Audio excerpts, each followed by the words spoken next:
Joining us here in the Rick and Bubba studios today, it is coaching legend, Bobby Bowden. Coach, welcome back to the show. How you doing? Hey, it's good to be here, boy. Are you fired up? Ready to go. Always. He's always ready. Gosh, I mean, when you walk into the room, I just want to say, what do you need? I'm buckling up, ready to go. I mean, tell us what to do. We're ready. I don't know. That last pep talk I heard, I thought that was me at the half.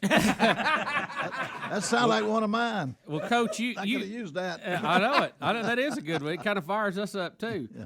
You've got an impressive record. But you know the one that the number that sticks out here, and we can talk about the national championships, or we can talk about bowl games, or we can talk about years coaching. Hey, you've been married 61 years. Wow, that is amazing. 58 happy years. 3 year. That ain't bad out of 61. That's boy. not bad at all. That's a winning record. Right. I mean, a lot of people take that, wouldn't they? 58-3. That ain't bad at all. That ain't bad. You know, I guess one of the things you see a lot. I know they do. We just went through the deal with Urban Meyer at Florida. Yeah.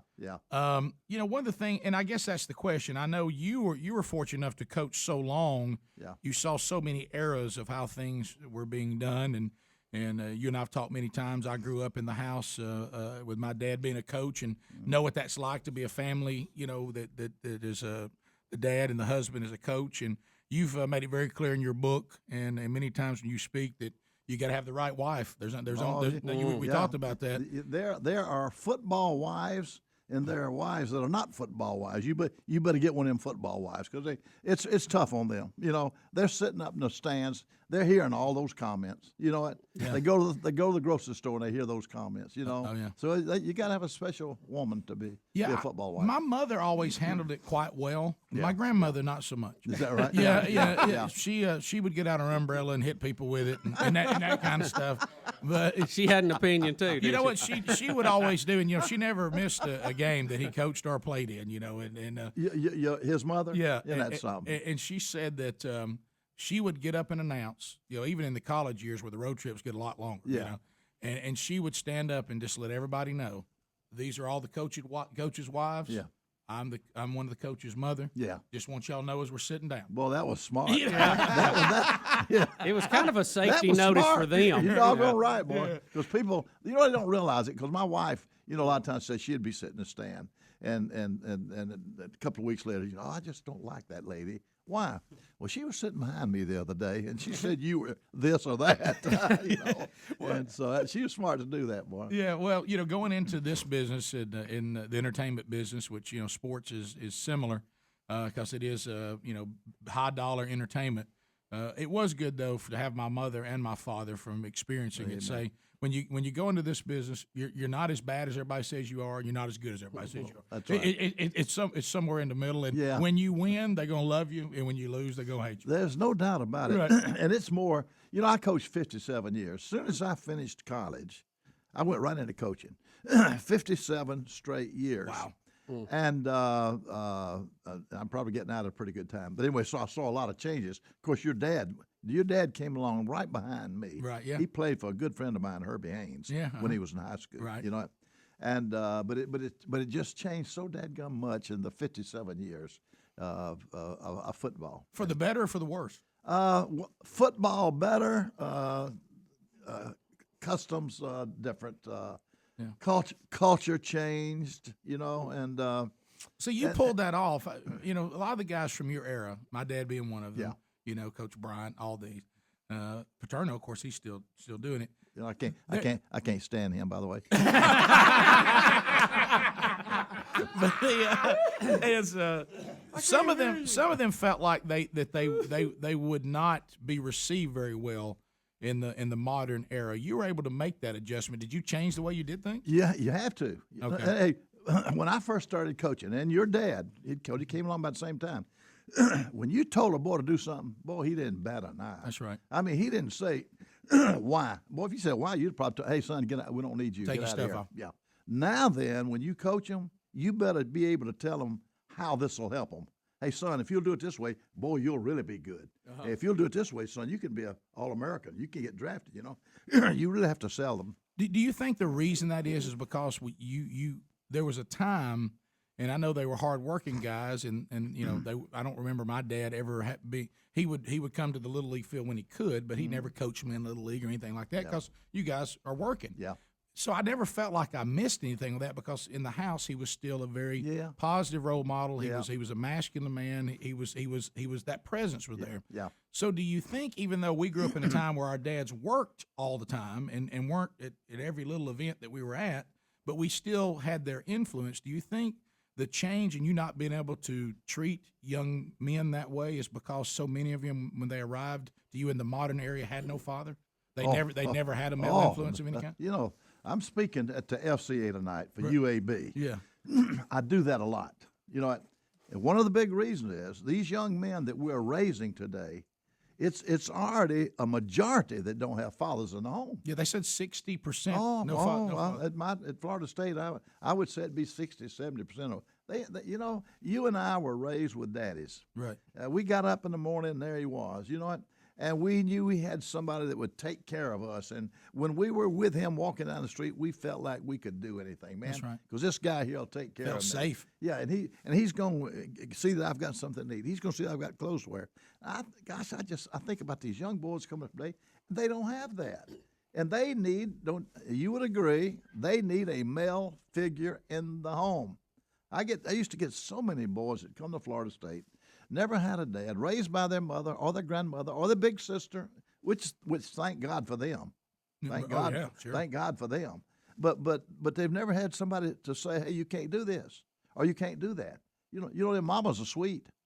Whatever you need, mama's gonna have 3 jobs just to take care of that young man. You know, but they need a male figure to discipline them and to teach them the right way to live. And there's unfortunately, there's no way to replace that. The greatest single moms in the world can never be a dad. And like you said, they're saints, they're hardworking, and thank God for them. And it's not, a lot of times the dad just abandoned it. I mean, this woman didn't want to take this on. She had no choice. Yeah. And so that's where coaches, you know, there came a day where your coach was your second most influential man in your life. No doubt about it. Now it's the first. Yeah. For most of these men. And like I say, the FCA, Fellowship of Christian Athletes, you're trying to get these. Hey, coach, you got to be his daddy. Hey, coach, you might be the only thing you might be the closest thing he ever has to a daddy. You know it, right? And it's a great responsibility. And I think a lot of coaches are trying to play that role. Coach, we've got so many questions we want to ask you and talk to you about. You have been in coaching for 57 years. You're out. This year was different. Yeah. How difficult was that? And do you have a different perspective on the game now than you did so close to one program? It got tougher and tougher. You know, when I first started coaching, you just coached. You know, you studied film. You worked out a practice schedule. You went out there and practiced. Went home at night. You know. And then, of course, gosh, it got more and more involved and more technical, where you're on the road recruiting all the time, you know, or on the phone or this or that. And then of course, we got the websites coming in, you know, and then everybody knows your business. Well, let me give you 2 instances. When I was coaching over here at Stanford University back in the 50s and early 60s, one of my boys gets in trouble. I get a call from the police department. We got one of your boys over here. Let's don't tell anybody. Okay, let's don't tell a soul. Okay, I'll come over and get him. Show me that hand again. Let's not tell anybody. I like that. And they would work out something with me, and nobody'd ever know. You know, and I'd punish him. I'd run him or do this or that. Now then, when I find out a boy got in trouble, I wake up and there it is in the paper. Or it's on television that night. You know, everybody knows before I do. And boy, that's one way it changed. Do you believe, going back to the Urban Meyer situation where he said he just felt like it, you know, obviously his health was a big issue too, but I heard him being interviewed the other day and he said, you know, he's going to see his daughters play volleyball. He'd never seen them play before. Mm-hmm. He's coaching his little boy in baseball. He'd never done that before. Yeah. Do you think that you can win and not sacrifice that much of your family? Can you still win and do that, or is it just part of it? I think you've got to budget your time. You've got to, you know, to me, you've got to, number one, you got to get your priorities in order. If you don't have your priorities in order, you're going to blow it. You know what? And I put God first. Put your family second. Football comes third, fourth, or fifth. Now, I speak to a lot of clinics. I speak to the National Coaches Convention. I spoke this year. You know what? And I try to tell these young coaches, man, don't make football your God. If you do, your life will be a way. You'll lose your family. You know what? And I think I've seen so many coaches, boy, it's football, football, football, football. Yeah, then they're burning out. Right. I never burned out. I tried to keep my priorities in order. You know what? I mean, you're ready to go for another year if you wanted to. Yeah, I would. I tried to go another year. Right. So what I'm hearing from you is because if you know, I know you're a man of faith. You share the same faith that we share. If God says me first, wife second, children third, then everything else, then it can't be that if you do that, somehow you can't win that way. It can't be. I mean, because in other words, then he doesn't know what he's talking about. And I think there is a feeling of these coaches, especially today, that if they don't sacrifice their wife, sacrifice their children, 24/7, then they can't win. They're making a mistake. You're right. You know, and when I was young and first started coaching, it's the most important thing to me too. Right. But you finally wise up. You finally get smarty. You find, so many coaches will have their main objectives. We're going to outwork the other fella. I heard they stay up till 12 o'clock at night. We're going to stay up to 12:30. They ain't going to win no more games by doing that. Yeah, do you think we do get into that? I heard Oh, so-and-so I know. does this, so we got to do 30 minutes more than that. Oh, yeah. I'm sure. I know coaches do. You know, that are proud of the fact you can't outwork us. Well, but they can outthink you. You know, they can outthink you. You know. Well, I guess you just have to ask the question: when, at what cost? Yeah.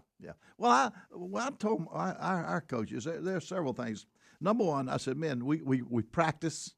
We'll start at 3 o'clock. We'll get through at 6 o'clock. We're going to eat. I want you all to go home.